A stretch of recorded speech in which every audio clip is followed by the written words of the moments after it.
राजकुमार घोड़ी को अपनी होश में लावे डंडे से, कंस राज प्रजा को अपनी होश में लावे डंडे से।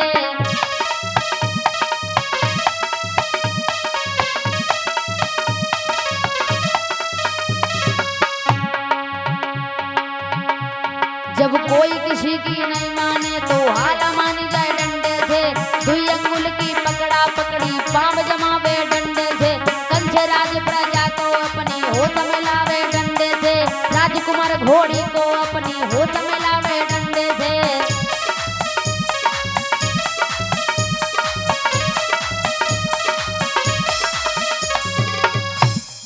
याद रखना भक्तों, भोजराज कंस ने जवाब दिया कि पिताजी, जिसके हाथ में डंडा होता है उसी की सत्ता चलती है, और जिसके हाथ में डंडा नहीं होता उसको ये प्रजा ये समाज कुछ भी नहीं समझता। और इसीलिए अब आप बूढ़े हो चुके हो, आप राज्य चलाने के काबिल नहीं रह गए। आज भोजराज कंस ने क्या किया, अपने पिता उग्रसेन के महाराज सिर से मुकुट को उतारा और अपने सिर पर धारण कर लिया, और आज महाराज सैनिकों से जवाब दिया कि जाओ और हमारे पिता उग्रसेन को कारागार में बंद कर दो।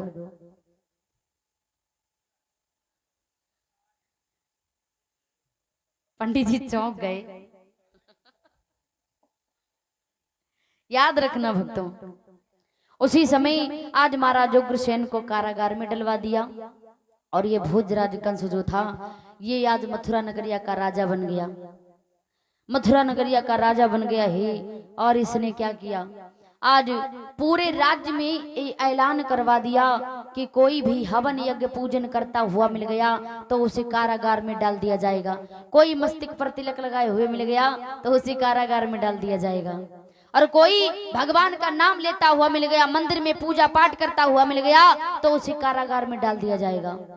और आज इसने बड़े बड़े राजा महाराजाओं पर महाराज शौचालय, महाराज जो महल बने हुए थे ये सब पर कर लेने लगा, सब पर कर लेने लगा, टैक्स लेने लगा। और इधर इसका पाप अत्याचार धीरे धीरे बढ़ने लगा, इसके पापों का घड़ा भरने लगा। इतना ही नहीं, जब ये दशा हो गई और इसका विवाह महाराज जो जरासंध थे उनकी दो पुत्री थी, अस्ति और प्राप्ति। अस्ति और प्राप्ति के साथ में इस भोजराज कंस का विवाह हुआ। एक दिन की बात है कि भोजराज कंस अपनी सभा में बैठा था, और इसकी एक बहन थी चचेरी बहन देवकी, जो महाराज देवक की पुत्री थी। भोजराज कंस जो था ये बचपन से अपनी बहन देवकी के साथ में पला बड़ा हुआ, एक थाली में भोजन किया, एक साथ में खेले, तो ये अपनी बहन देवकी से बड़ा ही प्रेम करता था, बड़ा प्रेम करता था। और एक दिन सभा में गया है और जाकर के जवाब दिया कि हे सभा के लोगों, तुम्हें तो पता ही है कि हमारी बहन देवकी जो विवाह के योग्य हो गई है, जो बड़ी सुंदर है, और इसीलिए तुम्हारी नजर में अगर कोई सुंदर सा घर और बर हो तो हमें बताओ, जिसके साथ में मैं अपनी बहन देवकी का विवाह कर सकूं। तो आज महाराज उस सभा में भोजराज के जो मंत्री थे आज वो खड़े हो गए, जवाब दिया महाराज हमारी नजर में है एक बहुत सुंदर सा घर और बर है। जवाब दिया बताओ।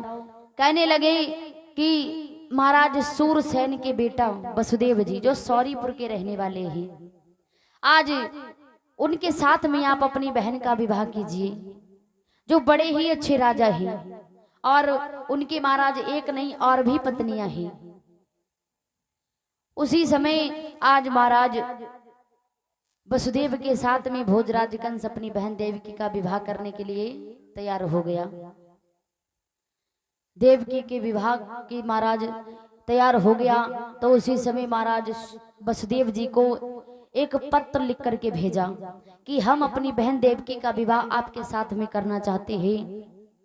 उस पत्र को वसुदेव जी ने आज पढ़ा है तो उस पत्र को स्वीकार किया। इधर वसुदेव जी बारात लेकर के आए और बारात लेकर के जब आए, इधर देवकी के बारात की तैयारियां होने लगी। देवकी अपने भैया भोजराज कंस के पास में गई है और आज कहने लगी कि भैया आप हमें अपने से दूर क्यों कर रहे हो।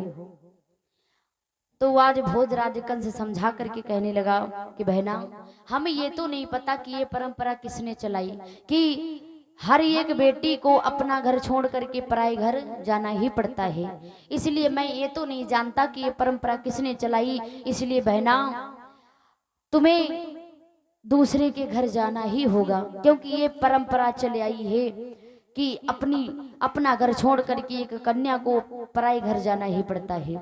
लेकिन महाराज, जब तक कन्या अपने घर में होती है, माता पिता के घर में बड़ी होती है महाराज, और जब बड़ी होती है तो माता पिता कहते हैं कि बेटा संभाल के चलना, ये संसार बड़ा गलत है, ये दुनिया बड़ी गलत है।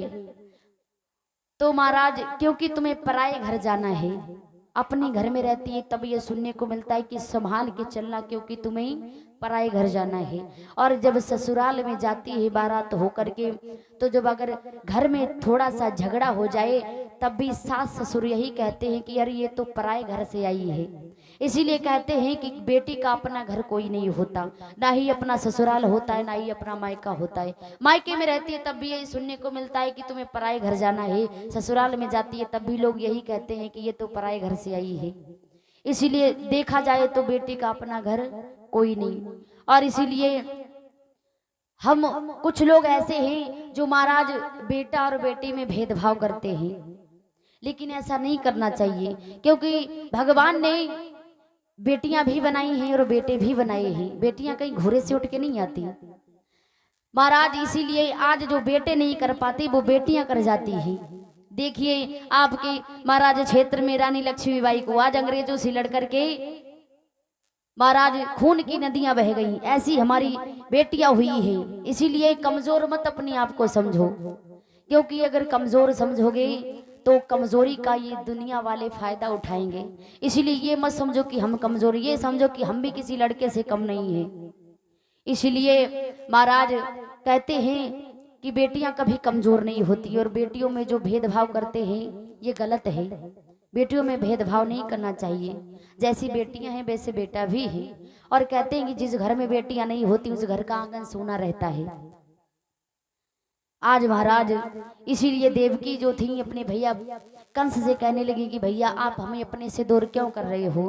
तो आज भोजराज कंस यही समझाता है कि बहना, तुम्हें पराए घर जाना ही है, क्योंकि हर एक बेटी को अपना घर छोड़ करके पराए घर जाना ही पड़ता है।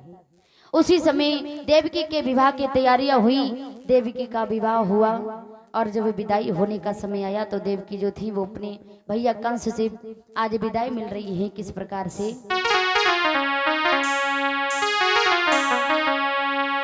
कि काहे को ब्याई दई विदेश, ओ भैया काहे को